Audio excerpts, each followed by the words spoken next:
What is up, Packers fans? Welcome back to another edition of Pack a Day Podcast, the 356th edition, which, believe it or not, takes us to within 10 days of doing this dang thing for an entire year. My name is Jacob Morley. I'll be your host today. You can find me on Twitter at Jacob Morley. I am joined, as always, by my co-host, Ross Uglum. Ross, how are you doing today, man? I'm great. I'm great. It's my beautiful bride's birthday. Uh, just had a nice little dinner here in the Fargo area with my folks and of course my wife. And so just getting back. We're recording this a little late, about 9:30 Lambeau time. So we're just trying to get this out and ready for Andy, ready for the crew, and ready for the people. Awesome. Yeah, and a very happy birthday to Mrs. Uglum. But today, Ross, we got a show breaking down kind of what to expect, this season. But before we can get to the season, we obviously are getting close to training camp. So we have a roster breakdown today, and we're going to talk about the safety position. A really fun position, actually. When Andy put these out, I was really pleased to get the safety position. Because when you talk about new guys, you talk about holdovers, you talk about a little bit of drama even. The safety position has it all. So the order I want to do this in is let's just first talk about, the two guys that are probably going to start are brand new faces to this Packers organization. Let's start with one of the marquee free agents that they brought in this year, and that is Adrian Amos, who's going to wear number 31 for the Packers this year. Came over from Chicago. A lot has been said about him and what he's going to do and what kind of player he may and hopefully will be for the Packers. But Ross, what are we going to expect from him going into training camp? Like, what are your expectations from kind of a veteran guy coming into a new system? You just expect what you've seen on tape from him since the beginning, which is just the word is solid. He is so rock solid, and it just over and over again. You don't necessarily see the splash plays, but if you understand the way that like Pro Football Focus does their grading, you understand why this guy was a darling of theirs, because if he gives you 70 snaps, 67 of them are exactly what he's supposed to do on every, just play in, play out. He's at 95, 96, 97% correct assignment, makes the right play. He just is one of the most solid, most consistent defensive players, frankly, in the entire league. Yeah, and one thing that does worry me about him is, and I guess I should rephrase that. I'm not worried about him. I'm worried about the perception that Packers fans are going to have with him, because you pretty much hit it on the head there with talking about what he's going to bring to this team. And he's just the type of guy you want on the back end of your defense. Like you said, he knows what he's supposed to be doing, and he does it at a high level, but it's not necessarily plays that are going to jump out at you. They're not going to be big splash play interceptions. Will he have some of those? Yes, but that's not his bread and butter. And so the one thing that worries me with Packers fans, and I would caution Packers fans, is, the first couple weeks of training camp, he's a new guy playing for a new team, getting acclimated. He's not really a splash play type guy anyways. I would say reserve judgment on him until, a few weeks halfway into the season. And when this defense hopefully is playing at a top 12 level, then you can look to a player like him and say, okay, maybe he's not the guy out there making all the plays, but he is absolutely a guy out there that is contributing quite a bit to the success of the 10 other guys on the field. And so that would be my biggest caution for Packers fans, is don't expect him to come out there and be Nick Collins, making plays, running from hash to hash, breaking up everything on the back end. 'Cause that's just not who he is. But high hopes for him. Obviously, they paid him to come in and be the dude. So will he do that? I think so. I think he's got that. That's really where he's going to make his money, is being a communicator, being kind of the chief back there on the back end, especially with all indications pointing to having a rookie lining up right next to him, and that is Darnell Savage, the first round pick out of Maryland, who's going to wear number 26 for the Packers this year. A lot of high hopes for him, Ross. When you talk about a young, rangy guy, that's kind of what you want out of him. That's I think what the expectations are. But Ross, talk to me about your expectations for Darnell Savage for this season, but even more specifically with training camp just around the corner. What types of things are you going to be looking for out of him right out of the gates? Yeah, as with any rookie, I think to a degree, expectations need to be tempered. Don't expect an All Pro season from him. Don't probably even expect the Pro Bowl from him. But the thing that I see over and over again on film from him is just fast. He's fast and he plays fast. And I know that's not necessarily an expert scouting term or something that makes me sound like I'm real smart, but he really does play the game at such a high rate of speed that it shows up over and over and over again. He's quick to the ball. He's quick to tackle. He takes angles with a great deal of speed. He blitzes with a great deal of speed. And I'm not just talking about track speed. The fact that he did run, I think, a 40 in the 4.3s. He just plays the game fast. And there are plenty of guys that run these crazy 40 times that don't necessarily have it play in, play out, and it doesn't show up really other than on the track. No, Darnell Savage's speed, his ability to play fast, it shows up on film all the time. And people are taking notice. I mean, you got guys on the squad like Devontae Adams, other guys on the offense, specifically though Devontae, that really, really believe in this kid. Yeah, and Tramon Williams made that comment too a while back. On too, just talking about how he prepares himself to play the game, and that's something that you talk to any scouts, that really is the biggest mystery. You can talk to a guy, you can talk to his mom, you can talk to his dad, you can talk to every coach he ever had, and they can tell you he's got a great work ethic, but you really don't know until you get those guys in the building. And so that's a really good, that's probably been the biggest indicator for me, biggest thing that's gotten me a little bit excited about him is just hearing the praise from the veterans, especially from a guy like Tramon Williams, who has been around for a long time, and he knows what it takes to be successful in this league because he's an undrafted free agent that basically had to, scratch and claw to get to the Pro Bowl level player that he is. So that's really promising. That's really exciting. And you want to talk about guys that are athletes. We can talk about another guy on this team that is a holdover, but when I kind of hinted at some of the drama this year, this is Josh Jones is who I'm talking about, obviously. He is, I think, this is his third year. Is that correct? Yeah, he'll be in his third year, and he has not really materialized to what I think a lot of Packers fans hoped he would be coming out. I was very high on Josh Jones coming out of NC State. He's a freak athlete. It looks like he maybe – you talk about between the ears with Darnell Savage, that he's doing everything that, veterans are expecting him to do to kind of learn this defense to get, make himself valuable enough to be on the field. It would seem that Josh Jones has not done that so far in his first 2 years. And now he's, he skipped a lot of voluntary stuff this summer. And now, he's going to have to come in and compete for a job or, potentially even a roster spot, Ross. What are your expectations for Josh Jones heading into year 3? Josh Jones is kind of a sad story in the sense that draft position, I think, probably created unrealistic expectations for him. I struggle with what, could really be asked of a player almost making a position change really from a too high look at NC State almost exclusively to a ton of single high in a Penton scheme, as well as, frankly, lots of snaps as a sub linebacker. And that was something that he seemed to excel at for Capers. And then when Penton came around, it seemed like he couldn't find his way onto the field, which is not a huge deal in the sense of there's a lot of guys. I really don't want to hear anything about anybody until after their third season.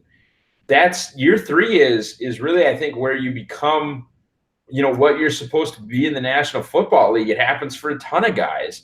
And the Jones thing, I think, is maybe a little bit more of a problem has been created just strictly out of his attitude and the things basically made public by his agent. I don't know as though anybody has done anybody any favors, and just top to bottom, it's not a great situation, but the talent's still there. The athleticism is off the charts.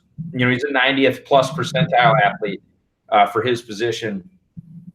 Obviously, for linebacker, he's way beyond that, with the exception, of course, of being undersized because he is a safety. But honestly, listed at 6'2", 220.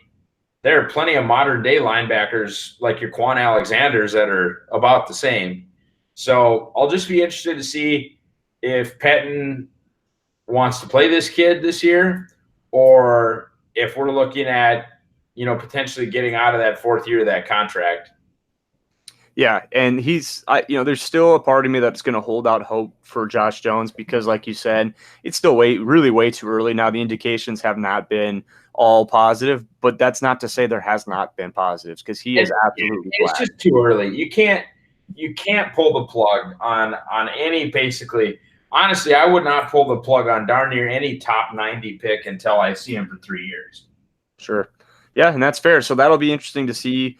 Hopefully this stuff is just been overblown because, Ross, we're not there. We don't know the situation. We don't know what's been said behind closed doors, but it's never a good thing for a guy to basically say, hey, I feel like I'm entitled to this and I don't want to work for it. And that's kind of what I think Josh Jones maybe is portraying a little bit.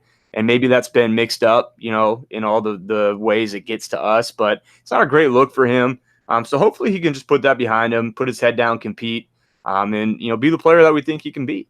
Another holdover from next year is a guy that, Ross, I know you're very familiar with. He's a guy I think a lot of people were pleasantly surprised with last year. He looks absolutely yoked so far coming into this season. I guarantee there'll be an article written about him, and it'll be a fluff piece about how he's in the best shape of his life. He's gained 15 pounds of muscle, yada, yada, yada. But that's Raven Green, number 36, out of James Madison, made the team last year as an undrafted free agent. Give me some of your thoughts on Raven Green, Ross. Yeah, we follow each other on Twitter, so we're basically best friends. Raven and I played live twice in college. Raven was at James Madison University. They for those that don't necessarily follow it all that closely, North Dakota State had won 5 consecutive FCS national championships, formerly known as Division I AA. And then in 2016, the year after Carson Wentz graduated, James Madison University put a stop to all that. And they won the 2016 national championship game after winning a semifinal up in Fargo. And then the following season, Raven and the Dukes of James Madison lost the national championship to North Dakota State. So he had a decorated career, played in a ton of postseason games at the FCS level. Frankly, played with, in my opinion, 2 NFL caliber cornerbacks in Jimmy Moreland, who I think Jimmy got drafted. If he didn't, he was a priority free agent.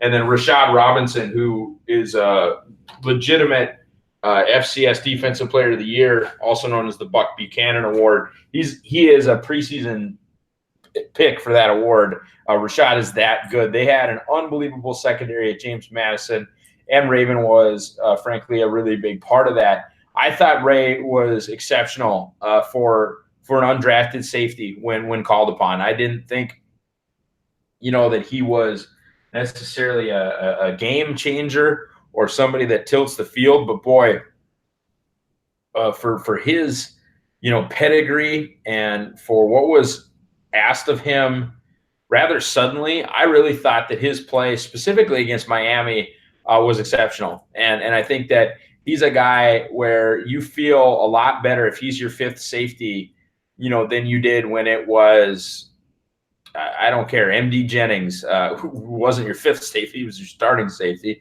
But, I like him better than Kentrell Bryce. I like him better than Jermaine Whitehead. I really like a lot of things about his game. I'd rather that he probably not be a second stringer at either free or strong. but at the same time, as a special teamer, and he was as a lot of FCS guys are. He was an older rookie. He's already 24 in his second year in the league. So he's somebody that is ready to play and kind of ready to play right now. Yeah, and he's a guy that, you look at, we've talked about 4 guys, and you would say, it's probably too early to be making any type of predictions about who's going to make the roster, but we're going to do it anyways. So you would probably say, Ross, 4 to 5 guys at the safety position. So there's 4 right there. There's, Josh Jones has got the draft pedigree. Raven Green made the team last year. And then there's 3 more guys I want to talk about. Darnell and Adrian aren't getting cut. Right. Yeah, exactly. So it's about 5 guys fighting for 2 or 3 spots. The other guys that are worth mentioning, Mike Tyson out of Cincinnati, he was drafted. He was a draft pick. He is with the Packers now. They picked him up this offseason. Trey Matthews. So Mike Tyson's wearing 32. Trey Matthews is 34. First-year player out of Auburn. And then, of course, the Wisconsin Badger, Natrell Jamerson, who is listed, like you pointed out, Ross, he's listed as a corner, but has some experience playing safety too. So, let's just talk to me about those 3 guys, Ross, and what you know about them and what you think their chances of making this squad are. Oh, I absolutely love Natrell. I've had kind of a thing for his game since his days at Wisconsin, and I'm not – obviously I blather on and on, probably more than Packers fans would like about North Dakota State. You guys know this is not pro-Badger rhetoric. This is not homerism for a Wisconsin guy. In fact, I've made more than one Badger fan angry about kind of calling that stuff out. We should trade for Melvin Gordon. Why didn't we take T.J. Watt? Trade Rodgers for J.J. Watt. Like I understand that Badger fan exists and is frankly more prominent than maybe they should be, but that is not this.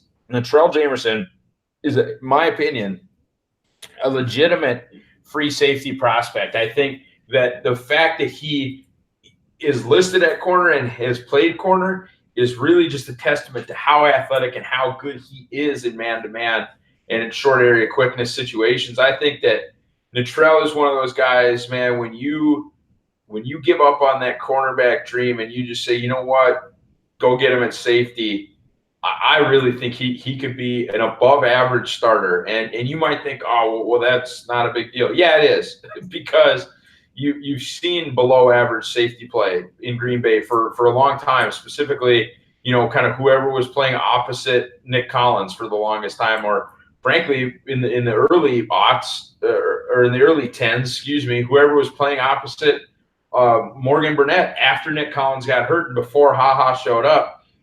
You've seen how that isn't great. Now, obviously, Ross, they have 4 years and a 5th-year team option on Darnell Savage, and they just got Adrian Amos all the money in the world. That's great. A, Penton plays 3 safety looks all the time, and B, guys get hurt. Guys get hurt constantly, and I just really think that Natrell has every chance in the world of ending up as, like I said, a legitimate above-average starter at free safety in this league, which just carries tremendous, tremendous value. And I'm honestly surprised that New Orleans gave up on him as early as they did. Well, he was a draft pick too, correct? Yeah, and that's kind of been Goot's thing, and I talked about this a little bit. Michael Cohen, before he left the Athletic Wisconsin, he actually picked up on that thought of mine and kind of expounded on it and wrote an article about it. And this has been a thing that Goot has done. Mike Tyson, somebody else drafted him. And I don't mean like I signed an unrestricted free agent. Like, yeah, that's obvious. You signed somebody that somebody else drafted. I'm not talking about that. I'm talking about this bottom of the roster acquisition thing that Goot has been doing that I think is really interesting. Alan Lazard, I believe, was either a priority free agent or somebody drafted him real late, and he ended up on the Packers. That Alan, of course, being a wide receiver. Same thing happened with our guy Mike Tyson. He was drafted and ended up with the Packers. Will Redmond is another guy who I think Will was actually like a top 90 pick and really shredded his knee.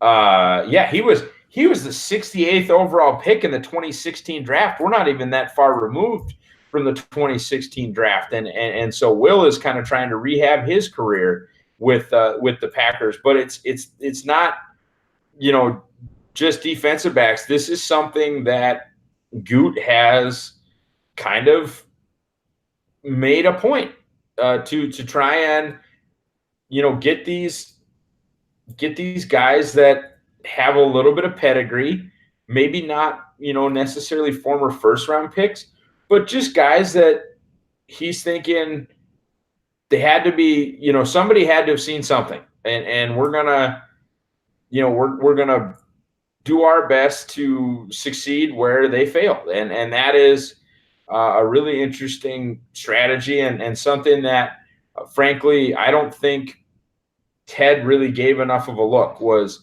he wasn't really interested in guys that were drafted by other teams, whether it was undrafted free agents or unrestricted free agents, any of that stuff. You know, I remember times when the Packers were in the playoffs and 52 of the 53 guys were, you know, draftees. Yeah. Or when we played the Falcons and 3 of their 4 were undrafted guys, you know, I mean, stuff like that. But yeah, Ted Thompson was definitely about, I mean, his roster acquisition was certainly different in filling out the bottom 90. And whatever you can do, you know, to mitigate risks, to get more lottery tickets, that's really what I see Goot doing. And that's what I really like, is taking like your Will Redmonds, who was a top 100 pick. Now, I will say with Will Redmond, you know, he was with the Chiefs last offseason, and I actually was able to go down to St. Joe and watch him in training camp last year. And they were pretty excited about him last year just because of the same things we're talking about. And hopefully that knee is better than it was last year, because it was rough.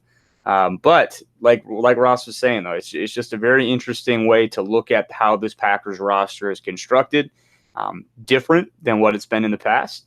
Better or worse, we don't know. Is there a better or worse way? Anyways, I don't know. Just bring in talent, and I think that's what Goody's doing. But guys, the next time Ross and I will be on your airwaves, the Packers will be in training camp. There will be actual Packers news to talk about, not just us speculating about who's going to do what. We'll have things to talk about who is doing what. So that is very exciting. We're almost there, friends. Thank you for bearing with us this off season. I hope that, you know, we still have a few days to go, but I hope the Pack a Day podcast has been helpful in being able to tide you over in that. Guys, we're out of things to talk about, because that is all the safeties on the Packers roster. Hopefully that gives you just a glimpse into kind of what to expect this training camp for the safety position. We'll catch you guys next time. Thanks for listening. And as always, go Pack, go.